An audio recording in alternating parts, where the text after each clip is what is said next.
Moja kwa moja aliendelea na kuiendea meza hiyo na kumkuta mwenyeji wake. Lakini badala ya mmoja, sasa walikuwa wawili. Karibu kaka, karibu sana. Amata alimkaribisha Chiba katika kiti. Wakapeana mikono wakiwa wamesimama. Inaonekana mnapendana sana. Sauti nyembamba ya yule mtu mwingine, mwanamke mrembo, ilimfikia Chiba. Akatabasamu kisha akamwangalia Amata. Leta ndovu baridi tafadhali. Amata akaagiza wakati wakiketi chini wote wawili. Vipi hapo? Chiba akauliza. Kawaida tu ya kutafuta umbea wa hapa na pale. Na mimi ningeshangaa maana sampuli yenyewe haina mashiko hii. Wakacheka pamoja na mara hiyo kinywaji kilifika. Mimi sasa niwaache, yule mwanadada akasema. Hapana, keti pamoja nasi. Wewe ni mtu muhimu kwetu. Kamanda akamwambia huku akimshika kiuno na kumkalisha kitini. Ndio Chiba. Akaanzisha mazungumzo. Mmenikadisha raha zangu wewe na bibi yako. Chiba akalalama baada ya kupigia funda moja la bia. Raha utapata mbinguni. Nimesikia umepata tenda Afrika Kusini. Ndio kaka. Kama wewe ulivyo nyang'anywa tenda Mauritius. Okay. Kila kitu kipo sawa kaka. Fika stesheni ya gari moshi katikati ya jiji la Johannesburg saa 12 jioni. Kijana mrefu mweusi atakuwa katika jinsi ya blue na fulana nyeupe. Ataketi jirani yako. Mpe hii. Chiba alitoa maelekezo kisha akampa kamanda kipande cha noti ya shilingi 500. Naye atakupa cha upande wa pili. Atavichukua na kukupa begi ambalo ndani yake utakuta maelekezo yote. Kumbuka ni saa 10 na dakika 5 kesho jioni. Akamaliza na kuinua chupa yake, akimimina bia yote tumboni mwake na kushusha chupa ikiwa tupu. Umesomeka. Kamanda akajibu na kuiweka ile noti katika waleti yake. Nyie mbona siwaelewi? Yule mhudumu akauliza. Usijali, leta vinywaji vingine. Akaagizwa naye akatii. Basi siku hiyo hiyo, usiku wa saa 3 na dakika 19, Lereti bado alikuwa ofisini mwake mpaka muda huo. Akiwa hajui nini anapaswa kufanya, alishika kabrasha hili akaliweka huko, akachukua hili akalitupia kule. Akili yake ilikuwa kama imeruka hivi. Akashtushwa na mlango uliofunguliwa ghafla, kisha mlinzi wake akaingia ndani na kufunga nyuma yake. Madam, tunapaswa tukupeleke nyumbani sasa, muda umekwenda. Hapana, ngoja kidogo, Lerete akajibu. Kumbuka hili jengo litakiwe kuwa na mtu kufikia sasa, ni hatari kwa mitambo ya usalama. Yule mlinzi akamwelewesha. Sikiliza Solways, kuna jambo linatatizo sana, hasa la hivi vifo kule mgodini. Natafuta kampuni ya kukodi kuendesha uchunguzi lakini nashindwa. Madam, hiyo kazi inabidi uifanye kwa utulivu sana, lakini upaswi kufanya peke yako. Lazima umshirikishe mbia wako, Solways akamweleza. Lereti akamtazama kwa jicho kali. Najua la kufanya, lakini hili nataka nifanye peke yangu. Kwanza sasa nina mpango wa kuvunja mkataba na ile kampuni, hata kama baba yangu ndiye aliyeingia nao. Mistaki, Lereti akaeleza huku akisimama na kufunga mkoba wake. Akaacha kila kitu shagala bagala na kutoka akitanguliwa na yule kijana mwenye kifua kipana kama kabati la mbeho. Dakika 10 baadaye alikuwa nyumbani kwake. Hakupoteza muda. Moja kwa moja alienda katika kompyuta yake na kuingia kwenye mtandao kutafuta shirika binafsi linaloweza kumsaidia katika kazi yake hiyo. Aliperuzi na kuperuzi, akakutana na mashirika mengi sana ya Afrika na Ulaya, lakini katika upembuzi wake bado hakupata linalomridhisha. Lereti alikuwa kama kichaa katika hilo.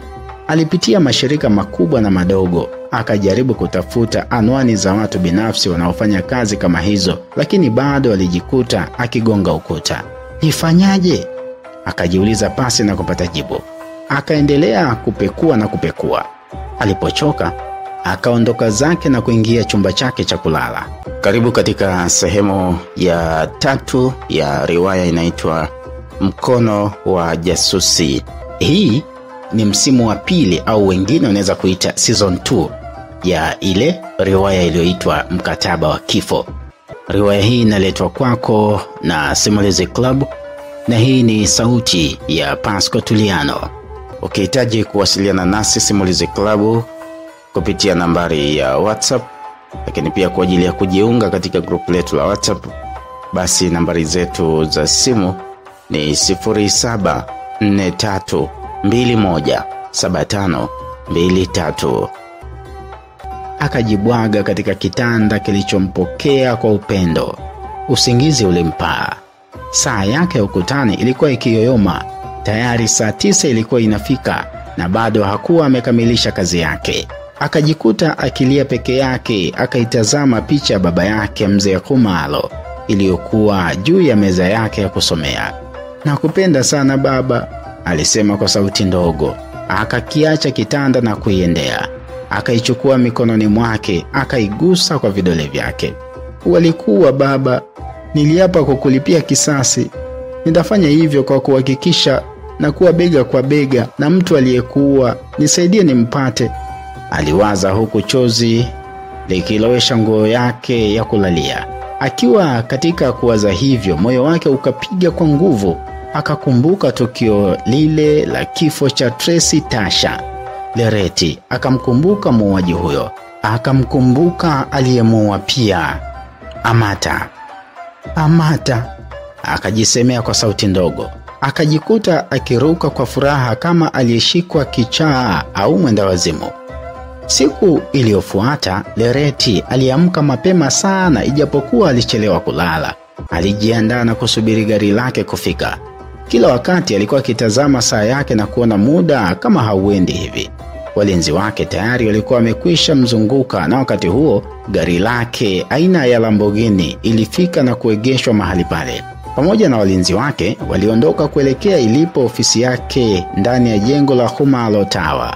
Akiwa ofisini kwake, siku hii alikuwa ni mwenye furaha. Akachukua kitabu chake cha namba za simu na kupekua hapa na pale kutafuta jina la Amata. Nia na madhumuni tu ni kumwomba amsaidie katika uchunguzi huo. Kichwani mwake aliona ni yeye tu anayeweza kufanya kitu. Kosa ambalo alijilaumu ni kuwa tangu mara ya mwisho akutane na Amata Dar es Salaam hakuwahi kuwasiliana naye tena wala kupekua kitabu hicho ambacho mawasiliano yake aliyaweka. "Atanielewa kweli?" akajiuliza. Akapiga moyo konde na kuchukua kile kitabu. Lakini kabla hajakifunua kitabu kile, simu yake ikaita kwa fujo. Akaitazama kwa jicho baya. Afanyaje? Akaichukua na kuiweka sikioni. "Madam, kuna simu yako, naomba nikuunganishe. Sir Robinson yupo online." Sauti ya katibu wake ikamwambia. Lereti akashosha pumzi ndefu, akatafakari kwa sekunde kadhaa, kisha akakata shauri. "Okay, ruhusu tafadhali." Kwa kuwa siku hiyo hakutaka simu za kumsumbua, alizifanya zote zipite kwa katibu huyo kwanza. Lereti akaweka simu sikioni na kuipokea. "Yes, Mr. Robinson." Hilo swala unalotaka kulifanya la uchunguzi wa vifo sijui ni nini, litakugharimu. Kwa nini hutaki kutekeleza mkataba wetu?" Ile sauti ilimuuliza pasi na salamu. "Kwanza Mr. Robinson, nataka tuonane, ikiwezekana tusitishe mkataba na niko tayari kwa kulipa sehemu yako." "Lereti, baba yako alikuwa mfanyabiashara mzuri sana na ninasikitika kwa nini aliuawa mapema. Lakini wewe unakuwa na jeuri sana, utaharibu kazi wewe. Sasa sikiliza, kama kuna wasiwasi wowote juu ya eneo hilo la mkataba, tukae tena mezani tuwekane sawa. Lakini nakuonya, sitaki kusikia swala la kuitaka kampuni ya uchunguzi, kwani ni kinyume na mkataba wetu." "Mr. Robinson, Mr. Robin." Simu ilishakatika. Lereti alishusha pumzi ndefu na kuitua ile simu. Akaegemea kiti chake na kufumba macho kwa nguvu. Riwaya hii inaletwa kwako na Simulizi Club, na hii ni sauti ya Pasco Tuliano. Hasira ziliwaka ndani mwake. Robinson anataka nini? Akajiuliza. Mara nokoshi yake ikapiga kengele. Akairuhusu nayo kaingiza ujumbe mfupi wa maneno machache. "Ole wako uanzishe uchunguzi juu ya sakata hilo. Utakula jeuri yako. Watu wapo kazini." "Watu wapo kazini?" Akawaza huku akitikisa kichwa. Akahisi kuchanganyikiwa na ujumbe ule. Jasho jembamba lilimtiririka. Akakichukua tena kitabu chake na kuendelea kupekua, lakini hakuona anwani ya Amata. Akahamanika na kupekua tena kwa nguvu kila ukurasa. Akisoma kwa umakini, hakuiona anwani ile. akapigwa na bumbuazi alipogundua kuwa kurasa ile ilikuwa imechanwa na kubaki kishina chake tu.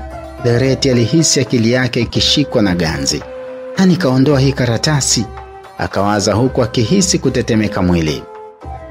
Debra Mbogeni alijikuta badala ya kufikiri kazi aliyokuwa amepewa yeye, alivutiwa na mtu anayejulikana kama TSA-1 kodi 005 Amata. Alishusha bilauri yake iliyojaa whisky ya Baines na kuituliza chini taratibu. Akili yake ilikuwa ikifanya kazi haraka sana katika kulikabili jukumu alilopewa. Alitathmini hali ya siku iliyopita ilivyokuwa pale mgodini. Akamkumbuka yule mwanadada aliyekuja kwa helikopta. Akajikuta anapenda kukutana naye kwa maswali ya awali kabla hajakabiliana na mtu mwingine yoyote. Kwa kuwa alikuwa amempiga picha kwa kutumia miwani yake aliyoivaa, alitoa ile picha yake kwenye kadi sakima yake na kuihamisha kwenye kompyuta. Akaingiza kwenye mtandao wa utambuzi unaotumika ndani ya nchi hiyo ili kupata habari za mwanadada huyo. Lereti Kumalo, manager katika mgodi wa The Great Kumalo. Ilikuwa ni maelezo baadhi kati ya mengi aliyoyapata. Uamuzi uliokuja kichwani mwake kwanza ni kumwendea mwanadada huyo ili akapate maelezo zaidi. Moyo wake uliingia kitete. Akaamua kuondoka eneo hilo na kujiandaa kwa safari hiyo iliyomjia ghafla. Ilimchukua saa chache tu Debra kufika katika mji wa Durban akitokea Johannesburg kwa ndege ya shirika la Afrika Kusini.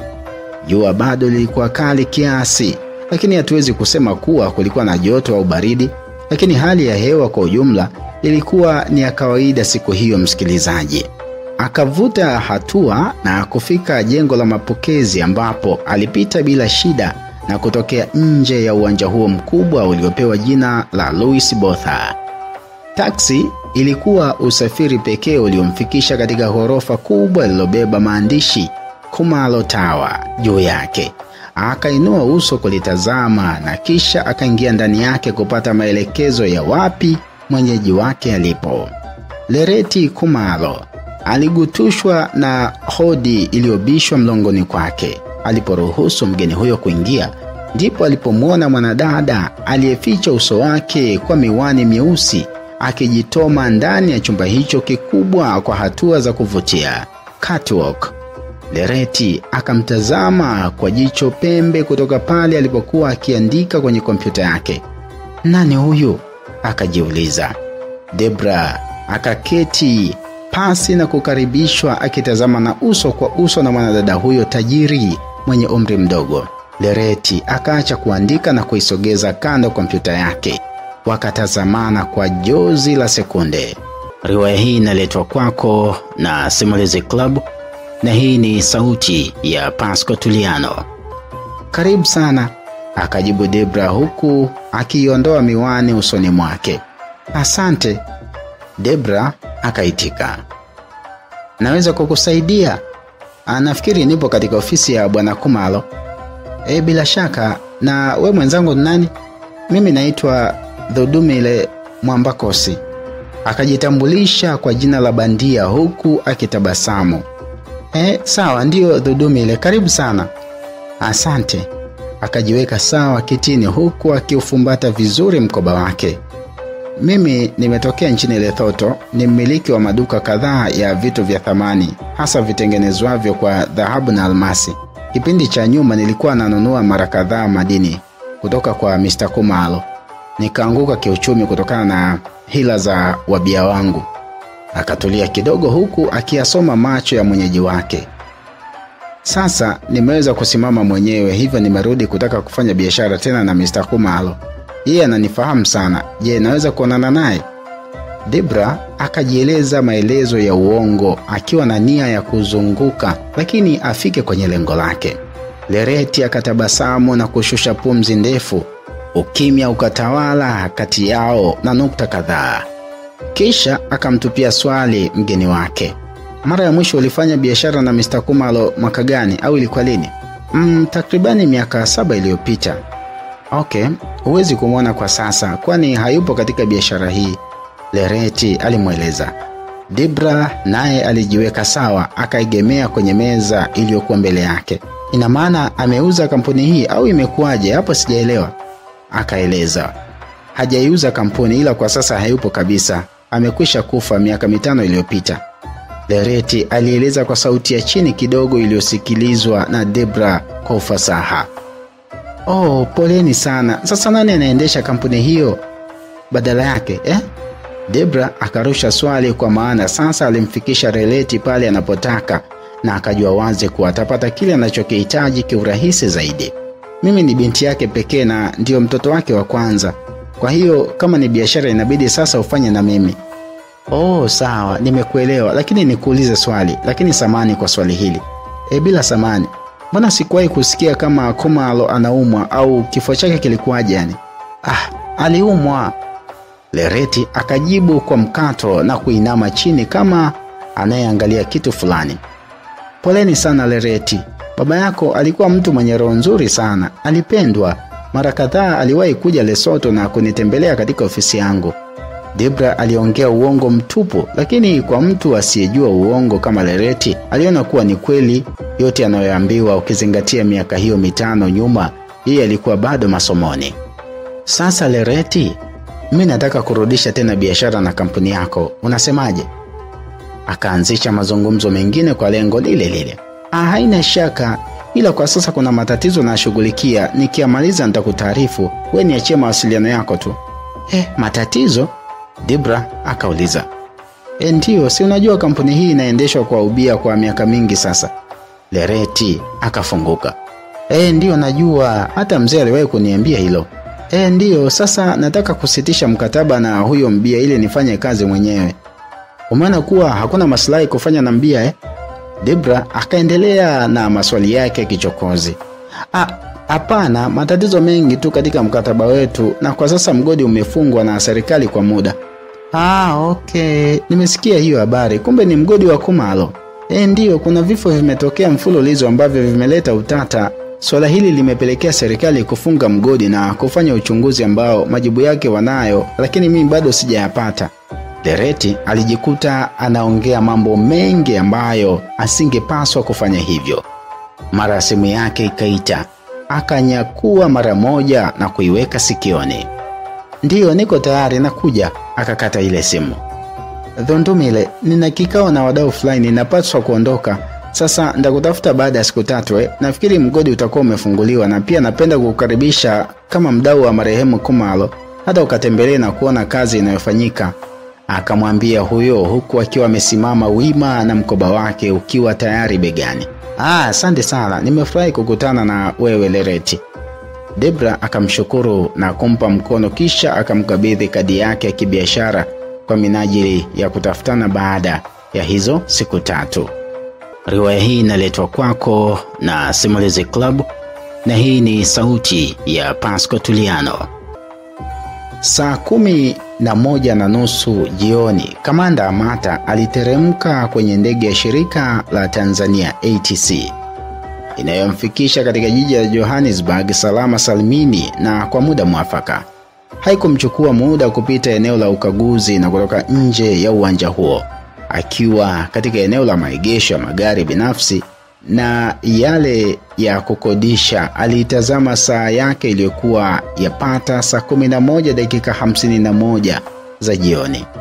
Sio mbaya, nimewahi, akawaza, kisha akainua mkoba wake wenye uzito wa wastani. Akavuta hatua chache kuelekea kituo cha gari moshi liendalo kasi ambacho kimejengwa karibu sana na uwanja huo na kuunganisha miji ya Gauteng, Pretoria na Johannesburg yenyewe. Akatafuta mahali alipoelekezwa na Chiba, akaketi na kuweka mkoba wake sakafuni. Ni kituo cha gari moshi cha kisasa kabisa. Gari moshi liendalo kasi ndilo lililokuwa likitumiwa eneo hilo.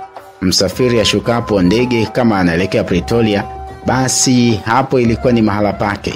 Watu wengi walikuwa wakisubiri usafiri huo ambao ilibaki dakika kadhaa kuwasili. Wenzetu wameendelea bwana, akajisemea kwa sauti ya kunongoneza huku akipapasa gazeti alilolinunua uwanjani hapo, The Mail. Akapekua habari zilizopo kuanzia kurasa ya juu na zile za ndani. Nyingi zilikuwa ni za kisiasa na michezo. Zaidi ya hapo, matangazo mengi sana ya kibiashara. Alam kutoka kwenye vipaza sauti vilivyofungwa eneo hilo la abiria ilisikika. Kisha kufuatiwa na sauti nyororo ya mwanadada ikitoa taarifa ya kuwasili dakika moja inayofuata. Tangazo hilo likawaweka watu tayari kuabiri. Kamanda Amata akatazama hekaheka za watu waliokuwa wakijiweka tayari kwa safari. Na msikilizaji, hiyo ni sehemu ya 3. Riwaya inaitwa Mkono wa Jasusi. Tukutane sehemu ya 4 tufahamu nini kiliendelea. Hii ni sauti ya Pasco Tuliano.